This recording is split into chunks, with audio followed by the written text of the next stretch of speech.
ಎಲ್ಲರಿಗೂ ನಮಸ್ಕಾರ, ಸಕಡಾಂಕೆ ನಮಸ್ಕಾರ. ಶ್ರಾವಣ ಮಾಸ ಬಂತು ಅಂತೇಳಿ ಹೇಳಿದರೆ ಶುಕ್ರವಾರ ಮತ್ತು ರವಿವಾರ ಚೂಡಿ ಪೂಜೆಯ ಸಂಭ್ರಮದಲ್ಲಿ, ಖುಷಿಯಲ್ಲಿ, ಉತ್ಸಾಹದಲ್ಲಿ ನಾವೆಲ್ಲರೂ ಕೂಡ ಇರ್ತೇವೆ. ಪ್ರತಿ ಶುಕ್ರವಾರ ಚೂಡಿ ಪೂಜೆ ಅಂತೇಳಿ ಹೇಳುವಾಗ ಒಂದು ಸ್ವಲ್ಪ ಗಡಿಬಿಡಿ ಆಗ್ತದೆ. ಯಾಕಂತೇಳಿ ಹೇಳಿದರೆ ನಾವು ಬೆಳಗ್ಗೆದ ಒಂದು ಕೆಲಸ ಆಗಿ, ಪೂಜೆ ಆಗಿ, ಮತ್ತು ಪುನಃ ಶಾಲೆಗೆ ಹೋಗುವಂಥ ಒಂದು ಧಾವಂತದಲ್ಲಿ ಇರ್ತೇವೆ. ಆದರೆ ಇವತ್ತು ವರಮಹಾಲಕ್ಷ್ಮಿಯ ಒಂದು ಸಂದರ್ಭದಲ್ಲಿ ನನಗೆ ಬೈಲೂರಿನ ಮಾರಿಗುಡಿಯಲ್ಲಿ ಒಂದು ಧಾರ್ಮಿಕ ಪ್ರವಚನಕ್ಕಾಗಿ ಕರೆದಿದ್ದಾರೆ. ಆದ್ದರಿಂದ ಬೆಳಗ್ಗೆ ಬೇಗ ಬೇಗ ನನ್ನದೆಲ್ಲ ಕೆಲಸವನ್ನ, ಚೂಡಿ ಪೂಜೆಯನ್ನೆಲ್ಲ ಮುಗಿಸ್ಕೊಂಡು ನಾನಿವತ್ತಿಲ್ಲಿ ಬಂದಿದ್ದೇನೆ. ನಾನಿಲ್ಲಿ ಬರುವಾಗ ನೂರಾರು ಮುತ್ತೈದೆಯರು ವರಮಹಾಲಕ್ಷ್ಮಿ ವ್ರತದಲ್ಲಿ ತನ್ನನ್ನು ತಾನು ತೊಡಗಿಸಿಕೊಂಡಿದ್ರು. ಆ ದೇವಿಯ ಬಗ್ಗೆ ಒಂದಷ್ಟು ವಿಷಯಗಳನ್ನು ಇವತ್ತು ತಿಳಿಸಬೇಕು ಅಂತೇಳಿ ಹೇಳಿ ನನ್ನನ್ನು ಇಲ್ಲಿ ಕರೆದಿದ್ದಾರೆ. ಸೊ ನನ್ನಿಂದ ಆದಷ್ಟು ನಾನು ಇವತ್ತು ದೇವಿಯ ಮಹಿಮೆಯ ಬಗ್ಗೆ ಇಲ್ಲಿ ಹೇಳಲಿಕ್ಕೆ ನಾನು ಬಂದಿದ್ದೇನೆ. ಸೊ ಇವರ ಒಂದು ಉದ್ಘಾಟನಾ ಕಾರ್ಯಕ್ರಮವನ್ನು ನನಗೆ ಇಲ್ಲಿ ನೆರವೇರಿಸುವಂತಹ ಒಂದು ಭಾಗ್ಯ ಇವತ್ತು ಸಿಕ್ಕಿತ್ತು. ಬೇರೆಲ್ಲ ಕಡೆ ಉದ್ಘಾಟನೆ ಅಂತೇಳಿ ಹೇಳಿದರೆ ದೀಪವನ್ನು ಬೆಳಗಿಸಿ ಉದ್ಘಾಟಿಸುವಂಥದ್ದು. ಆದರೆ ಇಲ್ಲಿ ಒಂದು ಸ್ವಲ್ಪ ವಿಶೇಷತೆ ಇತ್ತು. ನಾವು ಮನೆಯಲ್ಲಿ ಹೇಗೆ ಚೂಡಿ ಪೂಜೆಯನ್ನು ಮಾಡ್ತೇವೋ ಅದೇ ರೀತಿ ದೀಪವನ್ನು ಬೆಳಗಿಸಿ ಆರತಿಯನ್ನು ಮಾಡಿ, ಕುಂಕುಮವನ್ನು, ಹಳದಿಯನ್ನು ತುಳಸಿ ಕಟ್ಟೆಗೆ ದೇವಿಗೆ ಹಚ್ಚಿ, ಅದರ ನಂತರ ಚೂಡಿಯನ್ನು ಇಟ್ಟು ಆರತಿಯನ್ನು ಮಾಡುವಂಥ ಒಂದು ಸೌಭಾಗ್ಯ. ಸೊ ಇಂತಹ ಒಂದು ವಿಶೇಷತೆ ನಾನು ಇವತ್ತೇ ಮೊದಲ ಬಾರಿಗೆ ಈ ಸ್ಟೇಜಿನಲ್ಲಿ ಕಂಡುಕೊಂಡದ್ದು. ತುಂಬ ನನಗೆ ಖುಷಿಯಾಯಿತು. ಸೊ ಈ ಅದ್ಭುತ ಅವಕಾಶವನ್ನು ಕೊಟ್ಟಂತಹ ನಾನು ಈ ಸಮಿತಿಯ ಸಮಸ್ತರಿಗೆ ನಾನು ಧನ್ಯವಾದಗಳನ್ನು ಪ್ರಪ್ರಥಮವಾಗಿ ಸಲ್ಲಿಸ್ತಾ ಇದ್ದೇನೆ. ನಾನು ಮಾತಾಡಿದ ಒಂದಷ್ಟನ್ನು ಇಲ್ಲಿ ಹಾಕಿದ್ದೇನೆ, ಕೇಳಿಸ್ಕೊಳ್ಳಿ. ಮಹಾಲಕ್ಷ್ಮೀ ನಮೋಸ್ತುತೆ. ಆದ್ಯಂತರಹಿತೆ ದೇವಿ ಆದಿಶಕ್ತಿ ಮಹೇಶ್ವರಿ ಯೋಗಜ್ಞೆ ಯೋಗ ಸಂಭೂತೆ ಮಹಾಲಕ್ಷ್ಮೀ ನಮೋಸ್ತುತೆ. ಪದ್ಮಾಸನ ಸ್ಥಿತೆ ದೇವಿ ಪರಬ್ರಹ್ಮ ಸ್ವರೂಪಿಣಿ ಪರಮೇಶೇ ಜಗನ್ಮಾತೆ ಮಹಾಲಕ್ಷ್ಮೀ ನಮೋಸ್ತುತೆ. ಶ್ವೇತಾಂಬರಧರ ಸ್ಥಿತೆ ದೇವಿ ನಾನಾಲಂಕಾರ ರೂಪಿಣಿ ಜಗಸ್ಥಿತೆ ಜಗನ್ಮಾತೆ ಮಹಾಲಕ್ಷ್ಮೀ ನಮೋಸ್ತುತೆ. ವೇದಿಕೆಯ ಮೇಲೆ ಉಪಸ್ಥಿತರಿರುವಂತಹ ಎಲ್ಲ ಗಣ್ಯರಿಗೆ, ಅದೇ ರೀತಿ ವೇದಿಕೆಯ ಮುಂಭಾಗದಲ್ಲಿರುವಂತಹ ನನ್ನೆಲ್ಲ ಬಂಧುಗಳಿಗೂ ಕೂಡ ವರಮಹಾಲಕ್ಷ್ಮಿ ಹಬ್ಬದ ಹಾರ್ದಿಕ ಶುಭಾಶಯಗಳನ್ನು ಕೋರ್ತಾ ಇದ್ದೇನೆ. ಅದೇ ರೀತಿ ನನಗೆ ಇಲ್ಲಿ ಬಂದು ಮಾತನಾಡಲಿಕ್ಕೆ ಅವಕಾಶವನ್ನು ಕೊಟ್ಟಂತಹ ಈ ಒಂದು ವರಮಹಾಲಕ್ಷ್ಮಿ ಪೂಜಾ ಸಮಿತಿಯ ಸಮಸ್ತರಿಗೂ ಕೂಡ ನಾನು ಶಿರವಾಗಿ ನಮಿಸ್ತೇನೆ. ಖಂಡಿತವಾಗಿ ನಾನು ಧಾರ್ಮಿಕ ಪ್ರವಚನವನ್ನು ಈ ತನಕ ಮಾಡಲಿಲ್ಲ. ಇದು ಪ್ರಥಮ ಬಾರಿಗೆ ನಾನು ಬಂದದ್ದು. ಸೊ ನನಗೆ ಈ ಒಂದು ಅವಕಾಶವನ್ನು ಕೊಟ್ಟದಕ್ಕಾಗಿ ನಾನು ಪ್ರಪ್ರಥಮತಃ ಈ ಒಂದು ಸಮಿತಿಯವರಿಗೆ ನಮಿಸ್ತಾ ಇದ್ದೇನೆ. ವರಮಹಾಲಕ್ಷ್ಮಿ ಬಗ್ಗೆ ಒಂದಷ್ಟು ಮಾತಾಡಿ, ನಿಮಗೆ ಗೊತ್ತಿದ್ದಷ್ಟು ವಿಷಯಗಳನ್ನ ಹೇಳಿ ಅಂತೇಳಿ ಹೇಳಿ ಒಂದು ಫೋನ್ ಕರೆ ಬಂದಾಗ ನಾನು ಎಣಿಸಿದೆ, ವರಮಹಾಲಕ್ಷ್ಮಿ ವ್ರತವನ್ನ ನೀವೀಗ ಎಲ್ಲರೂ ಕೂಡ ಯಾವ ರೀತಿ ಶಾಸ್ತ್ರೋಕ್ತವಾಗಿ ಜೊತೆಯಾಗಿ ಮಾಡಿದ್ರೆ, ನಾನು ಕೂಡ ಅನೇಕ ಬಾರಿ ನಮ್ಮ ಸಮುದಾಯಗಳಲ್ಲಿ, ಮನೆಯಲ್ಲಿ ತುಂಬಾ ಸಾರಿ ನಾನು ವರಮಹಾಲಕ್ಷ್ಮಿ ವ್ರತವನ್ನ ಮಾಡಿದ್ದೇನೆ. ಇದನ್ನ ಶ್ರದ್ಧಾ ಭಕ್ತಿಯಿಂದ ಮಾಡಿದ್ದಲ್ಲಿ ದೇವಿ ನಮ್ಮ ಸಮಸ್ತ, ನಮಗೆ ಏನೇನೆಲ್ಲ ಮನೋಭಿಲಾಷೆಗಳು ಇರುತ್ತವ ಅವೆಲ್ಲವನ್ನ ಆಕೆ ನೆರವೇರಿಸಿ ಕೊಡ್ತಾಳೆ. ನಮಗೆ ಬೇಕಾದಂತಹ ಸಂಪತ್ತು, ಸೌಭಾಗ್ಯ, ಸುಖ, ಸಂತೋಷ ಎಲ್ಲವನ್ನ ಕೊಡ್ತಾಳೆ ಅನ್ನುವಂತಹ ಒಂದು ಮಾತಿದೆ. ಮಾತ್ರ ಅಲ್ಲ, ಇದು ಆಗಿದೆ ಕೂಡ. ಅದಕ್ಕೆ ನೀವೆಲ್ಲರೂ ಕೂಡ ಸಾಕ್ಷಿಗಳು. ವರಮಹಾಲಕ್ಷ್ಮಿ ಆ ಹೆಸರೇ ಸೂಚಿಸುತ್ತದೆ, ವರಗಳನ್ನು ನೀಡುವಂತಹ ಮಹಾತಾಯಿ. ಶ್ರಾವಣ ಮಾಸದ ಶುಕ್ಲ ಪಕ್ಷದ 2ನೇ ಶುಕ್ರವಾರ ಅಂತ ಹೇಳಿದ್ರೆ ಇವತ್ತಿನ ದಿನ ನಾವೆಲ್ಲರೂ ಕೂಡ ಸೇರಿ, ವಿಶೇಷವಾಗಿ ಮುತ್ತೈದೆಯರು, ಸುಮಂಗಲಿಯರು ನಾವೆಲ್ಲರೂ ಕೂಡ ಸೇರಿಕೊಂಡು ತುಂಬಾ ಶ್ರದ್ಧಾ ಭಕ್ತಿಯಿಂದ ಈ ಒಂದು ವ್ರತವನ್ನ ವಿಧಿವಿಧಾನದ ಮುಖೇನ ನಾವೆಲ್ಲರೂ ಕೂಡ ಮಾಡ್ತೇವೆ. ನಾನು ನನ್ನ ಶಾಲೆಯಲ್ಲಿ ಮಕ್ಕಳಿಗೆ ಏನನ್ನ ವಿಷಯಗಳನ್ನು ತಿಳಿಸುದು ಅಂತೇಳಿ ಹೇಳಿ ಆದ್ರೂ ಕಥೆಯ ಮೂಲಕ ನಾನು ಹೇಳ್ತೇನೆ. ಕಥೆಯ ಮೂಲಕ ಹೇಳಿದ ಹಾಗೆ ಮಕ್ಕಳು ಈಗೊಂದು ಕಥೆ ಹೇಳ್ತೇನೆ ಅಂತ ಹೇಳಿದ ಹಾಗೆ ಮಕ್ಕಳೆಲ್ಲರೂ ಮೈಯೆಲ್ಲ ಕಿವಿಯಾಗಿಸಿ ನನ್ನನ್ನು ಕೇಳ್ತಾರೆ. ಅದೇ ಒಂದು ವಿಧಾನವನ್ನು ನಾನಿಲ್ಲಿ ಕೂಡ ಬಳಸ್ತಾ ಇದ್ದೇನೆ. ಈ ವರಮಹಾಲಕ್ಷ್ಮಿ ವ್ರತವನ್ನ ಯಾಕೆ ಮಾಡ್ತಾರೆ, ಅದರ ಹಿನ್ನೆಲೆ ಏನು, ಅದೇ ರೀತಿ ಇದರ ಉದ್ದೇಶ ಏನು, ಪ್ರತಿ ಒಂದನ್ನ ನಾನು ಕೂಡ ಪ್ರಥಮ ಬಾರಿಗೆ ಮದುವೆಯಾಗಿ ಬಂದಾಗ ನನ್ನ ಅತ್ತೆಯವರಲ್ಲಿ ನಾನು ಕೇಳಿದೆ, ನಮ್ಮ ಗುರು ಹಿರಿಯರಲ್ಲಿ ಅವರ ಹತ್ರ ಕೇಳಿದಾಗ ಅವರು ಒಂದಷ್ಟು ವಿಷಯಗಳನ್ನ ನನಗೆ ಹೇಳಿದ್ರು. ಇದು ಯಾಕೆ ಮಾಡ್ತಾರೆ, ಇದರ ಹಿನ್ನೆಲೆ ಏನು, ಅಥವಾ ಯಾವ ರೀತಿಯಾಗಿ ಈ ಒಂದು ವರಮಹಾಲಕ್ಷ್ಮಿ ಚಾಲ್ತಿಗೆ ಬಂತು ಅನ್ನುವಂತಹ ವಿಷಯವನ್ನು ಅವರು ನನಗೆ ಏನ್ ಹೇಳಿದಾರ ಅದಷ್ಟನ್ನೇ ನಾನೀಗ ನಿಮ್ಮ ಜೊತೆ ಹಂಚಿಕೊಳ್ಳಿಕ್ಕೆ ಇಲ್ಲಿ ನಿಂತಿದ್ದೇನೆ. ಒಮ್ಮೆ ಸತ್ಯಯುಗದ ಕಾಲದಲ್ಲಿ ಬ್ರಹ್ಮ ಮತ್ತು ವಿಷ್ಣು ಯಾವುದೋ ವಿಷಯದ ಬಗ್ಗೆ ಚರ್ಚೆಯನ್ನ ನಡೆಸ್ತಾ ಇದ್ದರಂತೆ.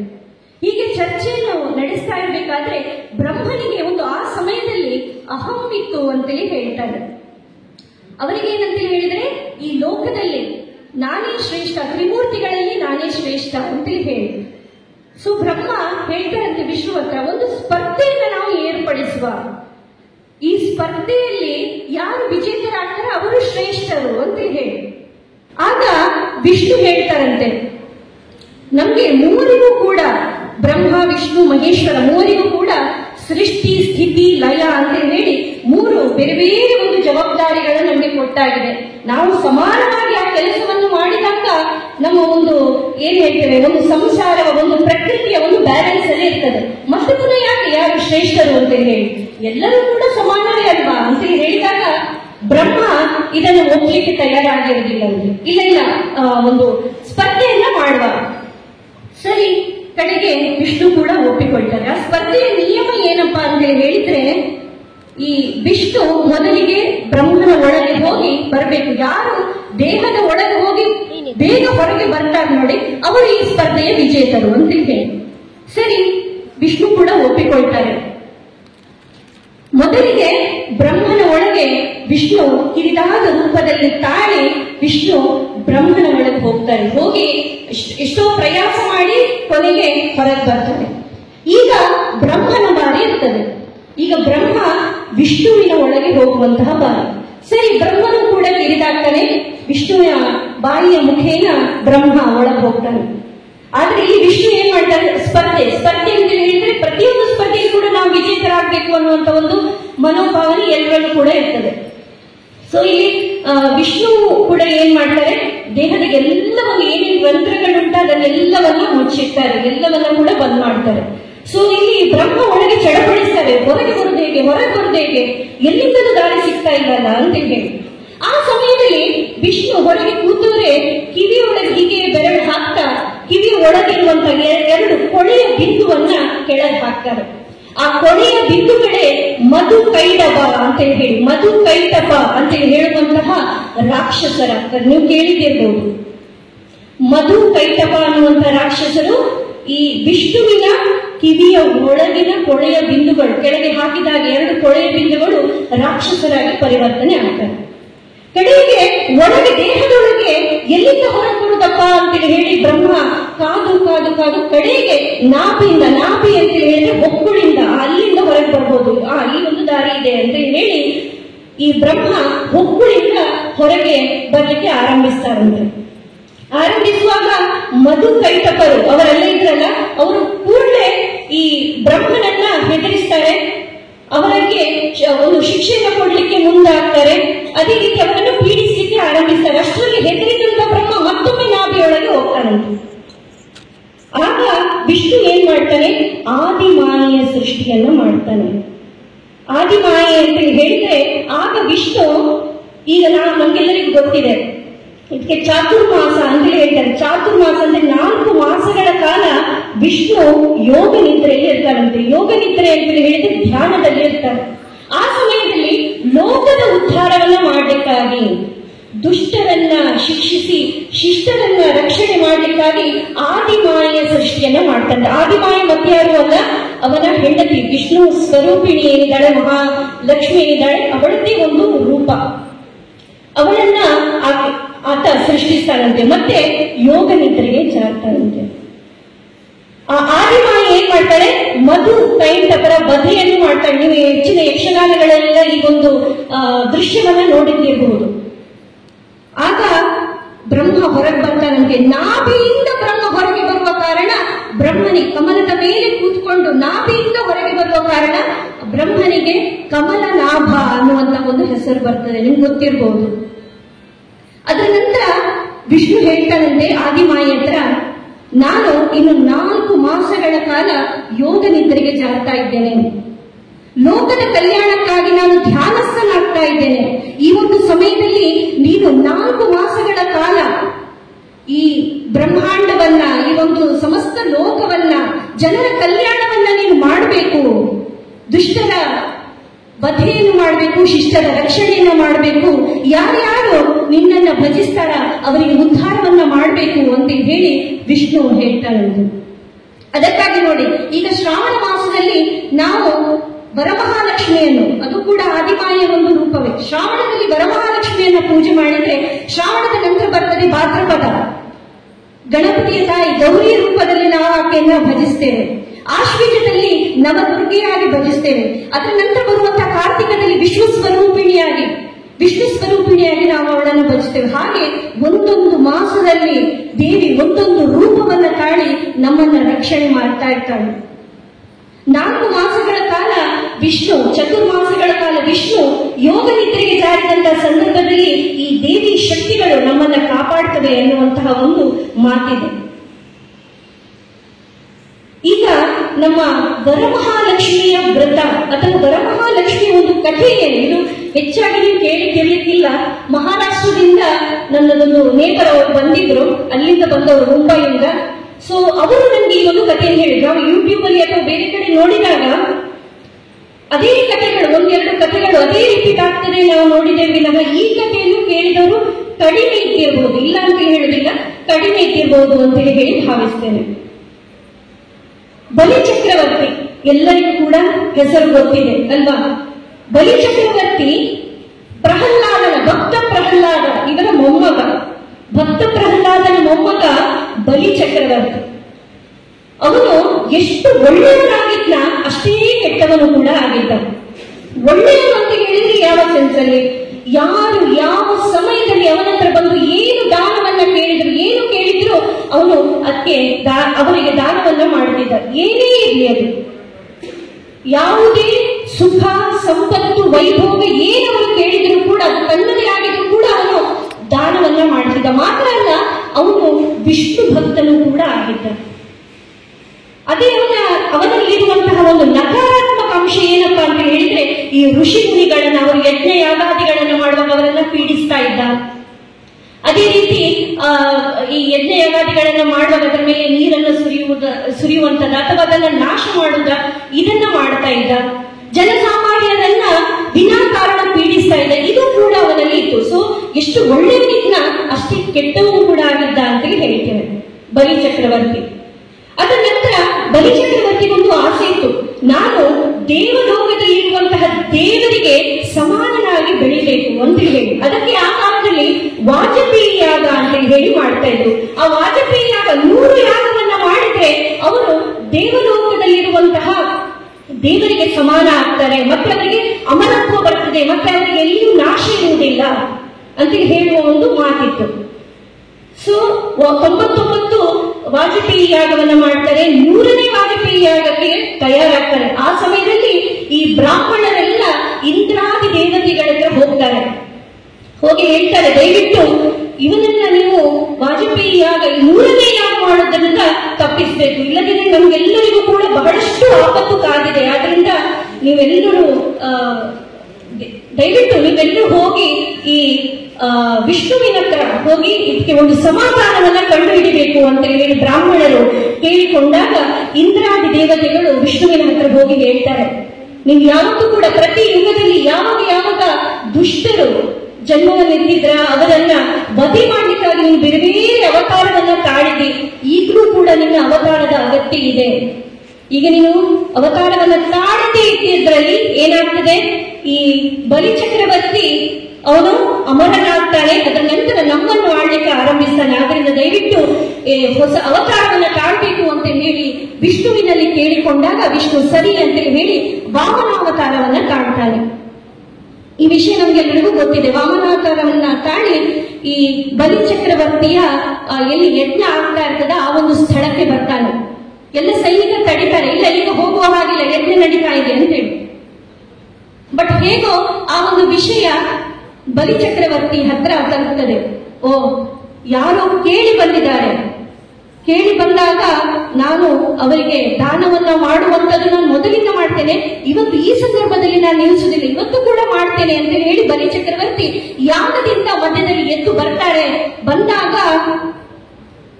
ವಾಮನ ರೂಪಿ ಆ ಪುಟ್ಟ ಬಾಲಕ ಹೇಳ್ತಾನೆ, ನನಗೆ 3 ಹೆಜ್ಜೆ ಜಾಗ ಬೇಕು.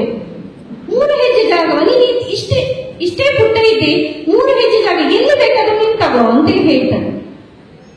ಕೂಡಲೇ ವಾಮನಾವತಾರದಲ್ಲಿ ಇದ್ದಂತಹ ಆ ಒಬ್ಬ ಪುಟ್ಟ ಬಾಲಕ ತ್ರಿವಿಕ್ರಮಾಕೃತಿಯಲ್ಲಿ ಅಷ್ಟು ದೊಡ್ಡದಾಗಿ ಬೆಳಿತಾನೆ, ಆಕಾಶದೆತ್ತರಕ್ಕೆ ಬೆಳಿತಾನೆ. ಒಂದು ಕಾಲವನ್ನ ಆಕಾಶದಲ್ಲಿ ಇಡ್ತಾನೆ, 2ನೇ ಕಾಲವನ್ನ ಭೂಮಿಯ ಮೇಲೆ ಇಡ್ತಾನೆ. ಆಗ್ಲೇ ಗೊತ್ತಾಗ್ತದೆ ಬಲಿಚಕ್ರವರ್ತಿಗೆ, ಇದು ಯಾರು ಅಲ್ಲ, ಇದು ವಿಷ್ಣು ಅಂತ ಹೇಳಿ. 3ನೇ ಕಾಲನ ಎಲ್ಲಿಟ್ರಿ ಅಂತ ಹೇಳಿದಾಗ ಅವನು ಹೇಳ್ತಾನೆ, ನನ್ನ ತಲೆಯ ಮೇಲಿಡು ಅಂತ. ಇಷ್ಟು ಕಥೆ ಎಲ್ಲರಿಗೂ ಗೊತ್ತಿದೆ. ನಮ್ಮ ಒಂದು ಭೂಲೋಕದಲ್ಲಿ ನಾವು 2 ಕಡೆ ಮಾತ್ರ ವಿಷ್ಣುವಿನ ಪಾದವನ್ನು ನೋಡ್ಲಿಕ್ಕೆ ಸಾಧ್ಯ. ಒಂದು ಗಯಾದ ಇಲ್ಲಿರುವಂತಹ ಶಿಲೆಯ ಮೇಲೆ, ಗಯಾ ಅಲ್ಲಿಯ ಶಿಲೆಯ ಮೇಲೆ ನಮಗೆ ನೋಡ್ಲಿಕ್ಕೆ ಸಿಗ್ತದೆ. ಮತ್ತೊಂದು ಕಾಲಿನಂಚು ಇರುವಂತದ್ದು ಬಲಿ ಚಕ್ರವರ್ತಿಯ ತಲೆಯ ಮೇಲೆ. ಅವನು ಹೇಳ್ತಾನೆ, ನೀನು ಎಣಿಸಿದ ಹಾಗಾಗಿ ನನ್ನ ತಲೆಯ ಮೇಲೆ ಕಾಲನ್ನಿಡು ಅಂತೇಳಿ. ವಿಷ್ಣು ಹೇಳ್ತಾನೆ, ನಿನ್ನ ಕೊನೆಯ ಆಸೆ ಏನಾದ್ರೂ ಇದ್ರೆ ಹೇಳು ಅಂತೇಳಿ. ಅವನು ಹೇಳ್ತಾನೆ, ನನಗೆ ನೀನಂತ ಹೇಳಿದ್ರೆ ತುಂಬಾ ಇಷ್ಟ, ಆದ್ರಿಂದ ನೀನು ಭಕ್ತವತ್ಸಲ ಅನ್ನುವಂತ ಒಂದು ಹೆಸರಿನಿಂದ ಎಲ್ಲರೂ ನಿನ್ನನ್ನು ಕರೀತಾರೆ. ಭಕ್ತರು ಪ್ರೀತಿಗೆ ನಿನ್ನಲ್ಲಿ ಏನು ಕೇಳ್ತಾರೆ ಎಲ್ಲವನ್ನ ಕೊಡ್ತೀಯ ಅಂತೇಳಿ. ದಯವಿಟ್ಟು ನನ್ನ ಜೊತೆ ಪಾತಾಳ ಲೋಕಕ್ಕೆ ಬರ್ತೀಯಾ? ಸರಿ, ವಿಷ್ಣು ಅವರು ಹೇಳಿದ ಹಾಗೆ ಭಕ್ತವತ್ಸಲ, ಭಕ್ತನ ಈ ಒಂದು ಮೊರೆಗೆ ಮನಸೋತು ವಿಷ್ಣು ಕೂಡ ಏನ್ ಮಾಡ್ತಾನೆ, ಬಲಿಚಕ್ರವರ್ತಿಯ ಜೊತೆ ಪಾತಾಳಕ್ಕೆ ಹೋಗ್ತಾನೆ. ಇಲ್ಲಿ ವೈಕುಂಠದಲ್ಲಿ ಲಕ್ಷ್ಮಿ ವಿಷ್ಣುವನ್ನ ಕಾಯ್ತಾಳೆ. ಎಷ್ಟೋ ದಿನಗಳಾಯ್ತು, ವಿಷ್ಣುವಿನ ಪತ್ತೆ ಇಲ್ಲ. ಹೊಸ ಅವತಾರವನ್ನ ತಾಳಿ ಬಲಿಚಕ್ರವರ್ತಿಯನ್ನ ವಧೆ ಮಾಡ್ಲಿಕ್ಕಾಗಿ ಹೊರಟಿದ್ದಾನೆ, ಇನ್ನೂ ಬರಲಿಲ್ಲ ಅಂತ ಹೇಳಿ ಲಕ್ಷ್ಮಿ ಕಾಯ್ತಾಳೆ. ಕಡೆಗಾಗುವಾಗ ನಾರದರು, ಲೋಕ ಸಂಚಾರವನ್ನ ಮಾಡುವವರು ನಾರದರು ಅಲ್ಲಿ ಆ ಒಂದು ಸ್ಥಳಕ್ಕೆ ಬಂದಾಗ ಮಹಾಲಕ್ಷ್ಮಿ ನಾರದರಲ್ಲಿ ಕೇಳ್ತಾಳೆ, ಎಲ್ಲಿದ್ದಾರೆ ನನ್ನ ಪತಿದೇವರು, ಇನ್ನೂ ಕಾಣ್ತಾ ಇಲ್ಲ ಅಂತ ಹೇಳಿದಾಗ ನಾರದರು ಹೇಳ್ತಾರೆ, ನಿನ್ನ ಪತಿದೇವರು ಪಾತಾಳದಲ್ಲಿ ಬಲಿಚಕ್ರವರ್ತಿಯ ಜೊತೆ ಇದ್ದಾರೆ ಅಂತೇಳಿ. ಅಲ್ಲಿದ್ದಾರೆ ಅಂತ ಹೇಳಿದವಳೆ ವೈಕುಂಠದಿಂದ ಓಡಿ ಮಹಾಲಕ್ಷ್ಮಿ ಪಾತಾಳ ಲೋಕಕ್ಕೆ ಹೋಗ್ತಾಳಂತೆ. ಹೋದಾಗ ಅಲ್ಲಿ ಪಾತಾಳ ಲೋಕದಲ್ಲಿ ಅವರನ್ನು ಸ್ವಾಗತ ಮಾಡ್ತಾರೆ. ದಿನ ಹೋದ ಹಾಗೆ ಬಲಿಚಕ್ರವರ್ತಿಯ ಮನಸ್ಸಿನಲ್ಲಿ ಮಹಾಲಕ್ಷ್ಮಿಯ ಬಗ್ಗೆ ಒಂದು ಸೋದರಿಯ ಮನೋಭಾವನೆ ಬರ್ತದೆ. ಅವರ ಸಂಬಂಧ ಒಂದು ಸೋದರಿ ಒಂದು ಸಂಬಂಧ ಯಾವ ರೀತಿ ಇರ್ತದ ಅದೇ ರೀತಿಯಾಗಿ ಬೆಳೀತಾ ಹೋಗ್ತದೆ. ಸ್ವಲ್ಪ ದಿನಗಳಲ್ಲಿ ಮಹಾಲಕ್ಷ್ಮಿ ಏನ್ ಮಾಡ್ತಾಳೆ, ಬಲಿಚಕ್ರವರ್ತಿಗೆ ರಕ್ಷಾಬಂಧನವನ್ನು ಕಟ್ತಾಳೆ. ಇದು ಹೆಚ್ಚಿನವರಿಗೆ ಗೊತ್ತಿರ್ಲಿಕ್ಕಿಲ್ಲ. ಮೊದಲು ನಾವೆಲ್ಲ ಎಣಿಸಿದೇನು, ದ್ರೌಪದಿ ಕೃಷ್ಣನಿಗೆ ಕಟ್ಟಿದ್ದೇ ಮೊದಲ ರಕ್ಷಾಬಂಧನ ಅಂತೇಳಿ ಹೇಳಿ. ಆದ್ರೆ ಕೆಲವೊಂದು ಪುಸ್ತಕಗಳಲ್ಲಿ ನಮ್ಗೆ ಈ ಬಗ್ಗೆ ಕೂಡ ಉಲ್ಲೇಖ ಇದೆ. ಏನಂತ ಹೇಳಿದ್ರೆ, ಮಹಾಲಕ್ಷ್ಮಿ ಆಕೆ ಬಲಿಚಕ್ರವರ್ತಿಗೆ ರಕ್ಷಾಬಂಧನವನ್ನು ಕಟ್ತಾಳೆ. ಬಲಿಚಕ್ರವರ್ತಿಗೆ ಭಾರಿ ಖುಷಿ ಆಗ್ತದೆ, ನನ್ನ ಸಹೋದರಿ ನಿನಗೆ ಏನು ಬೇಕು ಕೇಳು ಅಂತ ಹೇಳಿ. ಮತ್ತೇನು ಬೇಡ, ನನ್ನ ಗಂಡನನ್ನ ಇಲ್ಲಿಂದ ಬಿಟ್ಟುಕೊಡು, ನನ್ನ ಗಂಡನನ್ನ ನಾನು ಪುನಃ ಕರ್ಕೊಂಡು ನಾವು ವೈಕುಂಠಕ್ಕೆ ಹೋಗ್ಬೇಕು, ವೈಕುಂಠ ಬರಿದಾಗಿದೆ, ಬಹಳಷ್ಟು ಕೆಲಸ ಇದೆ, ಲೋಕ ಕಲ್ಯಾಣಕ್ಕಾಗಿ ನನ್ನ ಪತಿದೇವರು ವೈಕುಂಠದಲ್ಲಿ ಇರಬೇಕು, ದಯವಿಟ್ಟು ಬಿಟ್ಟುಕೊಡು ಅಂತ ಹೇಳಿದಾಗ ಬಲಿಚಕ್ರವರ್ತಿ ಅವನ ಮಾತಿನಿಂದ ವಿಷ್ಣುವನ್ನ ಮುಕ್ತಗೊಳಿಸ್ತಾನೆ. ವಿಷ್ಣು ಅಂತ ಹೇಳ್ತಾನೆ, ನೀನು ಹೋಗ್ಬಹುದು ಅಂತೇಳಿ. ಆ ಸಂದರ್ಭದಲ್ಲಿ ಮಹಾಲಕ್ಷ್ಮಿ ತುಂಬಾ ಪ್ರಸನ್ನಳಾಗ್ತಾಳೆ. ಅವಳು ಹೇಳ್ತಾಳೆ ಬಲಿಚಕ್ರವರ್ತಿ ಹತ್ರ, ನನ್ನ ಛಾಯೆಯನ್ನು, ನನ್ನ ಬಿಂಬವನ್ನು ನಾನಿಲ್ಲಿ ಬಿಟ್ಟು ಹೋಗ್ತಾ ಇದ್ದೇನೆ. ನಿನ್ಗೆ ಯಾವತ್ತೂ ಕೂಡ ಸಮೃದ್ಧಿಗೆ ಸಂಪತ್ತಿಗೆ ಕೊರತೆ ಬರುವುದೇ ಇಲ್ಲ ಅಂತೇಳಿ. ಆದ್ರಿಂದ ಬಲಿಚಕ್ರವರ್ತಿ ಅತ್ಯಂತ ಶ್ರೀಮಂತ ವ್ಯಕ್ತಿ ಅಂತ. ಯಾಕೆ ಗೊತ್ತಾ, ಅವನಲ್ಲಿ ಮಹಾಲಕ್ಷ್ಮಿಯ ಛಾಯೆ ಇದೆ ಅಂತ. ಅಷ್ಟು ಮಾತ್ರ ನಾವು ಹೋಗುವಾಗ ಈ ಮಾತನ್ನು ಕೂಡ ಹೇಳ್ತಾಳೆ, ನಿನ್ಗೆ ಮಾತ್ರ ಅಲ್ಲ, ಈ ಸಮಯದಲ್ಲಿ ಅಂತ ಹೇಳಿದ್ರೆ ಶ್ರಾವಣ ಮಾಸದ ಶುಕ್ಲ ಪಕ್ಷದ 2ನೇ ಶುಕ್ರವಾರ, ಆ ಸಂದರ್ಭದಲ್ಲಿ ಅವರು ಹೋಗುವರು ವೈಕುಂಠಕ್ಕೆ. ಈ ದಿನ ನನ್ನನ್ನು ಯಾರು ಭಜಿಸ್ತಾರೆ ಅವರ ಎಲ್ಲ ಮನೋಭಿಲಾಷೆಗಳನ್ನು ನಾನು ನೆರವೇರಿಸ್ತೇನೆ. ವರಮಹಾಲಕ್ಷ್ಮಿಯಾಗಿ, ವರವನ್ನ ನೀಡುವ ಲಕ್ಷ್ಮಿಯಾಗಿ ಇಂದಿನ ದಿನ ಈ ಸಮಯದಲ್ಲಿ ನನ್ನನ್ನು ಯಾರು ಭಜಿಸ್ತಾರ, ಯಾರು ಪೂಜಿಸ್ತಾರ, ಯಾರು ಕೀರ್ತನೆ ಪ್ರಾರ್ಥನೆಗಳನ್ನ ವ್ರತವನ್ನ ಶ್ರದ್ಧಾ ಭಕ್ತಿಯಿಂದ ಮಾಡ್ತಾರ, ಅವರ ಎಲ್ಲ ಆಸೆ ಆಕಾಂಕ್ಷೆಗಳನ್ನ ನಾನು ನೆರವೇರಿಸ್ತೇನೆ ಅಂತ ಹೇಳಿ ಕೂಡ ಹೇಳ್ತಾಳೆ. ಆದ್ರಿಂದ ಆ ದಿನದಿಂದ ವರಮಹಾಲಕ್ಷ್ಮಿ ವ್ರತ ಆರಂಭ ಆಯಿತು ಅಂತ ಹೇಳಿ ಒಂದು ಉಲ್ಲೇಖ ನಮಗೆ ಸಿಗ್ತದೆ. ಇತ್ತೀಚೆಗೆ ಕಲಿಯುಗದಲ್ಲಿ ತಗೊಳ್ಳೋದು ಅಂತ ಹೇಳಿ ಆದ್ರೆ ಶಿವ ಮತ್ತು ಪಾರ್ವತಿ ಜೊತೆಯಲ್ಲಿ ಸೇರಿ ಮಾತಾಡ್ತಾ ಇರ್ತಾರಂತೆ, ಶಿವ ಮತ್ತು ಪಾರ್ವತಿ. ಸೊ ಆ ಒಂದು ಸಂದರ್ಭದಲ್ಲಿ ಪಾರ್ವತಿ ಶಿವನ ಹತ್ರ ಕೇಳ್ತಾಳೆ, ಎಲ್ಲ ಸುಮಂಗಲಿಯರಿಗೆ, ಮುತ್ತೈದೆಯರಿಗೆ ಅವರ ಒಂದು ಜೀವನ ಸಮೃದ್ಧ ಆಗಲಿಕ್ಕೆ, ಅವರಿಗೆ ಸುಖ, ಶಾಂತಿ, ನೆಮ್ಮದಿ, ಸಂತೋಷ, ಹೊಸ ಮನೆಯನ್ನು ಕೊಳ್ಳಲಿಕ್ಕೆ, ಪುತ್ರ ಸಂತಾನ ಆಗಲಿಕ್ಕೆ ಯಾವ ಒಂದು ವ್ರತವನ್ನ ಮಾಡಿದರೆ ಲೇಸು ಅಂತೇಳಿ ಹೇಳಿ ಶಿವನಲ್ಲಿ ಕೇಳಿದಾಗ ಶಿವ ಹೇಳ್ತಾನಂತೆ, ಈ ಒಂದು ಸಂದರ್ಭದಲ್ಲಿ ವರಮಹಾಲಕ್ಷ್ಮಿಯ ವ್ರತವನ್ನ ಮಾಡಬೇಕು. ವರಮಹಾಲಕ್ಷ್ಮಿಯ ವ್ರತವನ್ನ ಮಾಡಿದ್ದೇ ಆದಲ್ಲಿ ಎಲ್ಲ ಒಂದು ಜನರ ಮನೋಭಿಲಾಷೆಗಳು ಅಂತ ಹೇಳಿದಾಗ ಈ ಪಾರ್ವತಿಗೆ ಬಹಳಷ್ಟು ಖುಷಿ ಆಗ್ತದಂತೆ. ವರಮಹಾಲಕ್ಷ್ಮಿ ವ್ರತವನ್ನ ಪ್ರಥಮ ಬಾರಿಗೆ ಈ ಒಂದು ಕಲಿಯುಗದಲ್ಲಿ ಹೇಳುದಾದ್ರೆ, ಕಲಿಯುಗದಲ್ಲಿ ಪ್ರಥಮ ಬಾರಿಗೆ ಮಾಡಿದ್ದು ಕುಂಡಿನಿ ಎನ್ನುವಂತಹ ಒಂದು ಊರಿನ ಚಾರುಮತಿ ಎನ್ನುವಂತಹ ಒಬ್ಬ ಸ್ತ್ರೀ. ಚಾರುಮತಿ ತುಂಬಾ ಒಂದು ಒಳ್ಳೆಯ ಮನಸ್ಸುಗಳು. ಒಂದು ದಿನ ರಾತ್ರಿ ಅವಳು ಮಲಗಿರ್ಬೇಕಾದ್ರೆ ಅವಳ ಕನಸಿನಲ್ಲಿ ಲಕ್ಷ್ಮಿ ಬರ್ತಾಳಂತೆ, ಮಹಾಲಕ್ಷ್ಮಿ ಬರ್ತಾಳೆ. ಬಂದು ಹೇಳ್ತಾಳೆ, ಚಾರುಮತಿ, ನೀನು ತುಂಬಾ ನಿರ್ಮಲ ಮನಸ್ಸಿನವಳು, ತುಂಬಾ ಒಳ್ಳೆಯವಳು, ನಿನ್ನ ಮನಸ್ಸು ತುಂಬಾ ಒಂದು ಸುಕೋಮಲ ಪುಷ್ಪದಂತೆ ಇದೆ, ನೀನ್ ಯಾವತ್ತೂ ಎಲ್ಲರಿಗೂ ಕೂಡ ಒಳ್ಳೆಯದನ್ನೇ ಬಯಸ್ತಿ. ಆದ್ರಿಂದ ನಾನು ನಿನ್ನ ಕನಸಿನಲ್ಲಿ ಬಂದಿದ್ದೇನೆ. ನಾನು ಬಂದ ಉದ್ದೇಶ ಏನಪ್ಪಾ ಅಂತ ಹೇಳಿದ್ರೆ, ನಿಮ್ಮೊಂದು ವ್ರತದ ಬಗ್ಗೆ ಹೇಳಲಿಕ್ಕೆ ಬಂದಿದ್ದೇನೆ. ಇದರ ಹೆಸರು ವರಮಹಾಲಕ್ಷ್ಮಿ ವ್ರತ ಅಂತ ಹೇಳಿ, ಶ್ರಾವಣ ಮಾಸದ ಶುಕ್ಲ ಪಕ್ಷದ ಶುಕ್ರವಾರದಂದು ಈ ವ್ರತವನ್ನ ಮಾಡಿದ್ದೇ ಆದಲ್ಲಿ ಎಲ್ಲ ನಿನ್ನ ಮನೋಭಿಲಾಷೆಗಳು ನೆರವೇರ್ತದೆ, ಇದನ್ನ ಮಾಡು ಅಂತ ಹೇಳಿ ವಿಧಿವಿಧಾನವನ್ನ ಹೇಳಿ ದೇವಿ ಆ ಸ್ವಪ್ನದಲ್ಲಿ ಮಾಯ ಆಗ್ತಾಳಂತೆ. ಮರುದಿನ ಚಾರುಮತಿ ಎದ್ದು ತನ್ನ ಒಂದು ಕುಟುಂಬದವರಿಗೆ ಹೇಳ್ತಾಳಂತೆ, ಹೀಗೆ ನನಗೊಂದು ಕನಸು ಬಿದ್ದಿತ್ತು, ಅದರಲ್ಲಿ ಸಾಕ್ಷಾತ್ ಮಹಾಲಕ್ಷ್ಮಿಯೇ ಬಂದು ಈ ರೀತಿಯಾಗಿ ಒಂದು ವರಮಹಾಲಕ್ಷ್ಮಿ ವ್ರತವನ್ನ ಮಾಡಬೇಕು, ಇದರ ಪೂಜಾ ವಿಧಿ ವಿಧಾನವನ್ನು ತುಂಬಾ ಸರಳ, ಇದನ್ನು ಹೇಳಿಕೊಟ್ಟಿದ್ದಾರೆ, ಅದನ್ನ ಇದನ್ನು ಮಾಡಬೇಕು ಅಂತ ಹೇಳಿ ಮನೆಯಲ್ಲಿಯೂ ಕೂಡ ತುಂಬಾ ಖುಷಿ ಆಗ್ತದೆ. ಆಯ್ತು, ಖಂಡಿತವಾಗಿಯೂ ಇದನ್ನ ಮಾಡೋಣ ಅಂತ ಹೇಳಿ ಬೆಳಿಗ್ಗೆ ಸ್ನಾನಾದಿಗಳೆಲ್ಲ ಮುಗಿಸಿಕೊಂಡು ಶ್ರದ್ಧಾ ಭಕ್ತಿಯಿಂದ ಎಲ್ಲ ಒಂದು ಪೂಜೆ ವಿಧಿವಿಧಾನವನ್ನ ಮಾಡ್ತಾರೆ. ಎಲ್ಲರ ಜೊತೆಯಾಗಿ ಸೇರಿ ಅಡಿಗೆಯನ್ನ ಮಾಡ್ತಾರೆ. ಸುಮಂಗಲಿಯರನ್ನ ಕರೆದು ಅವರಿಗೆ ಬಾಗಿನವನ್ನ ಕೊಡ್ತಾರೆ. ಅದೇ ರೀತಿ ಬ್ರಾಹ್ಮಣರನ್ನ ಕರೆದು ಅವರಿಗೆ ಭೋಜನವನ್ನ ಬಡಿಸ್ತಾರೆ. ತುಂಬಾ ಚೆನ್ನಾಗಿ ವ್ರತವನ್ನ ಮುಗಿಸ್ತಾರೆ. ಇದು ಆ ಕೆಲವೇ ದಿನಗಳಲ್ಲಿ ಅವಳು ಆಸೆ ಪಟ್ಟಂತಹ ಎಲ್ಲ ಪುತ್ರ ಸಂತತಿಯ ಒಂದು ಶುಭ ಸುದ್ದಿ ಇರಬಹುದು, ಅದೇ ರೀತಿ ಹೊಸ ಮನೆ ಇರಬಹುದು, ಸುಖ, ಸಂತೋಷ, ಸಂಪತ್ತು ಎಲ್ಲವೂ ಕೂಡ ಅವಳಲ್ಲಿ ಮನೆ ಮಾಡ್ತದೆ. ಈ ಒಂದು ವ್ರತದ ಬಗ್ಗೆ ಅವಳು ನಂತರ ಕುಂಡಿನಿ ಪ್ರಾಂತ್ಯದ ಬಾಕಿಯವರಿಗೂ ಕೂಡ ತಿಳಿಸ್ತಾಳೆ. ಅದರ ನಂತರ ಅದು ಕ್ರಮೇಣವಾಗಿ ಎಲ್ಲಾ ಕಡೆಯೂ ಹಬ್ಬಿ ಈಗ ವರಮಹಾಲಕ್ಷ್ಮಿ ವ್ರತವನ್ನು ನಾವೆಲ್ಲರೂ ಕೂಡ ಸೇರಿ ತುಂಬಾ ಒಂದು ಶ್ರದ್ಧಾ ಭಕ್ತಿಯಿಂದ ಮಾಡುತ್ತೇವೆ. ಇದು ಕೂಡ ಬರೀ ಹಿರಿಯರಿಗೆ ಮಾತ್ರ ಅಲ್ಲ, ನಮ್ಮ ನಿಮಗೆ ಮಾತ್ರ ಅಲ್ಲ, ಇದರ ಜೊತೆಯಾಗಿ ನಾವು ನಮ್ಮ ಮಕ್ಕಳಿಗೂ ಕೂಡ ತಿಳಿಸ್ಬೇಕು. ಬರೀ ವರಮಹಾಲಕ್ಷ್ಮಿ ವ್ರತ ಅಂತ ಹೇಳಿ ಅಲ್ಲ, ಆದಷ್ಟು ನಾವು ಮಕ್ಕಳಿಗೆ ನಮ್ಮ ದೇವರ ಬಗ್ಗೆ, ನಮ್ಮ ಸಂಸ್ಕೃತಿ ಬಗ್ಗೆ, ನಮ್ಮ ಒಂದು ಧರ್ಮದ ಬಗ್ಗೆ ಆದಷ್ಟು ನಾವು ಮಕ್ಕಳಿಗೆ ಹೇಳಿಕೊಡ್ಬೇಕು. ಇತ್ತೀಚಿನ ದಿನಗಳಲ್ಲಿ ತುಂಬಾ ಒಂದು ವಿಷಾದನೀಯ ವಿಷಯ ಏನಪ್ಪಾ ಅಂತ ಹೇಳಿದ್ರೆ, ಹೆಚ್ಚಿನ ಮಕ್ಕಳು ನಾನು ನೋಡುವ ಹಾಗೆ ಈ ದೇವಸ್ಥಾನಗಳಿಗೆ ಬರುವಂತದ್ದು ಅಥವಾ ಮನೆಯಲ್ಲಿ ಭಜನೆ ಮಾಡುವಂತದ್ದು ತುಂಬಾ ಕಡಿಮೆ ಆಗಿದೆ. ಇದನ್ನು ನಾವು ಕಂಪಲ್ಸರಿಯಾಗಿ ಎಲ್ಲ ಕಡೆ ಮಾಡಬೇಕು.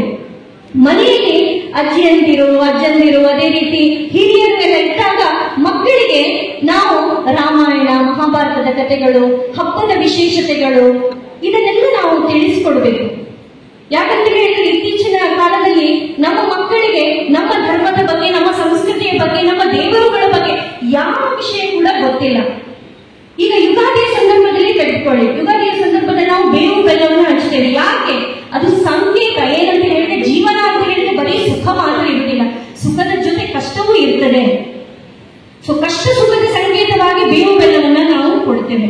ಅದೇ ರೀತಿ ಪ್ರತಿಯೊಂದು ಹಬ್ಬಕ್ಕೆ ಅದರದೇ ಆದಂತಹ ವಿಶೇಷತೆ, ಆಹಾರ ಪದ್ಧತಿ ಇರ್ತದೆ. ಅದೇ ರೀತಿ ಪ್ರತಿ ಹಬ್ಬದ ಹಿಂದೆ ಒಂದೊಂದು ಚಿಕ್ಕ ಚಿಕ್ಕ ಚಂದದ ಕಥೆಗಳಿರ್ತದೆ, ದೇವರ ಕಥೆಗಳು, ಅದನ್ನೆಲ್ಲ ನಾವು ನಮ್ಮ ಮುಂದಿನ ಪೀಳಿಗೆಗೆ ನಾವು ರವಾಂತರಿಸಬೇಕು, ಅವರಿಗೆ ತಿಳಿಸಬೇಕು. ಆಗ ಮಾತ್ರ ನಮ್ಮ ಒಂದು ಮುಂದಿನ ಜನಾಂಗ ಏನಿದೆ, ನಮ್ಮ ಮಕ್ಕಳು ಏನಿದ್ದಾರೆ, ನಮ್ಮ ಧರ್ಮದ ಬಗ್ಗೆ, ನಮ್ಮ ಒಂದು ಸುಂದರವಾದಂತಹ ಸಂಸ್ಕೃತಿಯ ಬಗ್ಗೆ ಇದನ್ನೆಲ್ಲ ತಿಳಿತಾರೆ. ಒಂದು ಮಾತಿದೆ, ನಮ್ಮ ಇದರಲ್ಲಿ 30 ಕೋಟಿ ದೇವರುಗಳಿದ್ದಾರಂತೆ. ಅಟ್ಲೀಸ್ಟ್ ನಾವು ಸ್ವಲ್ಪ ದೇವರುಗಳ ಬಗ್ಗೆ ಮಕ್ಕಳಿಗೆ ಮನವರಿಕೆಯನ್ನ ಮಾಡಿಕೊಡೋಣ. ಮಾತ್ರ ಅಲ್ಲ, ಇವತ್ತು ನೀವೆಲ್ಲರೂ ಕೂಡ ತುಂಬಾ ಒಂದು ಶ್ರದ್ಧಾ ಭಕ್ತಿಯಿಂದ, ತುಂಬಾ ಒಂದು ಧಾರ್ಮಿಕತೆಯಿಂದ ಇಲ್ಲಿ ಬಂದು ವರಮಹಾಲಕ್ಷ್ಮಿಯ ವ್ರತವನ್ನ ಮಾಡಿದ್ದೀರಿ. ನಾನು ಬರುವಾಗ ಎಲ್ಲರೂ ಕೂಡ ಇಲ್ಲಿ ತುಂಬಾ ಒಂದು ಶ್ರದ್ಧೆಯಿಂದ ಕೂತಿದ್ದನ್ನು ಮಾಡ್ತಾ ಇದ್ರು. ಸೊ ನಿಮ್ಗೆಲ್ಲರಿಗೂ ಕೂಡ ದೇವಿ ಸನ್ಮಂಗಳವನ್ನ ಉಂಟು ಮಾಡಲಿ, ನಿಮ್ಮ ಮನೋಭಿಲಾಷೆಗಳು ಪರಿಪೂರ್ಣ ಆಗಲಿ, ನೀವು ಬಯಸಿದಂತಹ ಎಲ್ಲ ಇಚ್ಛೆಗಳು ಆ ವರಮಹಾಲಕ್ಷ್ಮಿ ನಿಮ್ಗೆ ಕರುಣಿಸ್ಲಿ ಅಂತ ಹೇಳಿ ನಾನು ಆಶಿಸ್ತಾ, ಅದೇ ರೀತಿ ನನಗೆ ಈ ಒಂದು ಸುಂದರ ಅವಕಾಶವನ್ನ ನೀಡಿದಂತಹ ಸಮಿತಿಯ ಸಮಸ್ತರಿಗೂ ಕೂಡ ಮತ್ತೊಮ್ಮೆ ನಾನು ವಂದಿಸಿಕೊಳ್ತಾ ನನ್ನ ಮಾತುಗಳಿಗೆ ಪೂರ್ಣ ವಿರಾಮವನ್ನು ನೀಡ್ತಾ ಇದ್ದೇನೆ. ನಮಸ್ತೆ. ಮೇಡಮ್ ಅವರು ನಮ್ಮ ಈ ಒಂದು ಕಾರ್ಯಕ್ರಮ ಬಂದಾಗಲೇ ಉತ್ತಮವಾದ ವಾಗ್ಮಿ ಎನ್ನುವಂತಹ ಒಂದು ಅವರ ಮುಖದಾಳವನ್ನು ನೋಡಿಯೇ ನಾವು ಆಲೋಚನೆಯನ್ನು ಮಾಡಿ ನಾವು ಮಾತಾಡಿದ್ದೆವು. ಅದೇ ರೀತಿ ಉತ್ತಮವಾದ ಕಥಾನಕದೊಂದಿಗೆ ಈ ಒಂದು ವರಮಹಾಲಕ್ಷ್ಮಿ ಪೂಜೆಯ ಹುಟ್ಟು ಬಂದಂತಹ ಒಂದು ವಿಷಯವನ್ನು ಸಾವಿಸ್ತಾರವಾಗಿ ನಮಗೆ ತಿಳಿಸುತ್ತಾ, ಈಗ ಮೊಬೈಲ್ ಯುಗವಾದಂತಹ ಇಂದಿನ ಈ ಸಮಾಜದಲ್ಲಿ ನಾವು ಮಕ್ಕಳನ್ನು ಯಾವ ರೀತಿ ಬೆಳೆಸಬೇಕೆನ್ನುವಂತಹ ಒಂದು ಹಿತವಚನವನ್ನು ನಮ್ಮ ತಾಯಂದಿರಿಗೆ ನೀಡಿದ್ದಾರೆ. ಖಂಡಿತವಾಗಿಯೂ ನಾವು ಅದನ್ನು ಪಾಲಿಸಿದರೆ ಮಾತ್ರ ಮುಂದೆ ನಮ್ಮ ಮುಂದಿನ ಜನಾಂಗ ಈ ಹಿಂದೂ ಧರ್ಮದ ಧಾರ್ಮಿಕತೆಯ ಬಗ್ಗೆ ತಿಳ್ಕೊಳ್ಳಿಕ್ಕೆ ಸಾಧ್ಯ ಎನ್ನುವಂತಹ ಮಾಹಿತಿಯೊಂದಿಗೆ ನಮಗೆ ಧಾರ್ಮಿಕ ಪ್ರವಚನವನ್ನು ನೀಡಿದಂತಹ ಶ್ರೀಮತಿ ಸೀಮಾ ಕಾಮತ್ ಇವರಿಗೆ ಪ್ರೀತಿಪೂರ್ವಕವಾದ ಅಭಿನಂದನೆಗಳನ್ನು ಸಲ್ಲಿಸಿದ್ದೇವೆ. ಈ ಸುಂದರ ಕಾರ್ಯಕ್ರಮದ ಬಳಿಕ ಒಂದು ಅದ್ಭುತವಾದಂತಹ ಭೋಜನದ ವ್ಯವಸ್ಥೆ ಕೂಡ ಇತ್ತು. ಇವತ್ತಿನ ಈ ಒಂದು ಸಂದರ್ಭದಲ್ಲಿ ನನಗೆ ಸಾಕಷ್ಟು ಸಮಾನ ಮನಸ್ಸಿನ, ಸಮಾನ ವಯಸ್ಸಿನ ಒಂದಷ್ಟು ಗೆಳತಿಯರು ಕೂಡ ಸಿಕ್ಕಿದ್ರು. ಅವರ ಜೊತೆ ತುಂಬ ಖುಷಿಯಾಯಿತು. ತುಂಬ ಒಂದು ಪ್ರೀತಿ ಸ್ನೇಹದಿಂದ ನನ್ನ ಜೊತೆ ಅವರು ಕೊನೆಯ ತನಕ ಕೂಡ ಇದ್ದರು. ಮಾರಿಗುಡಿಯ ಆಸುಪಾಸಿನ ಎಲ್ಲ ಸಾರ್ವಜನಿಕರಿಗೂ ಕೂಡ ಇವತ್ತು ವಿಶೇಷವಾದಂತಹ ಹಬ್ಬದ ಪರವಾಗಿ ಭೋಜನದ ವ್ಯವಸ್ಥೆಯನ್ನು ಕೂಡ ಇಲ್ಲಿ ಮಾಡಲಾಗಿತ್ತು. ಈ ಒಂದು ಅದ್ಭುತ ಕಾರ್ಯಕ್ರಮದ ಯಶಸ್ಸಿಗೆ ರೂವಾರಿಯಾದಂತಹ ಎಲ್ಲರಿಗೂ ಕೂಡ ದೇವಿ ಸನ್ಮಂಗಳವನ್ನು ಉಂಟು ಮಾಡಲಿ ಅಂತೇಳಿ ಹೇಳ್ತಾ ಎಲ್ಲರಿಗೂ ಕೂಡ ನಮಸ್ತೆ.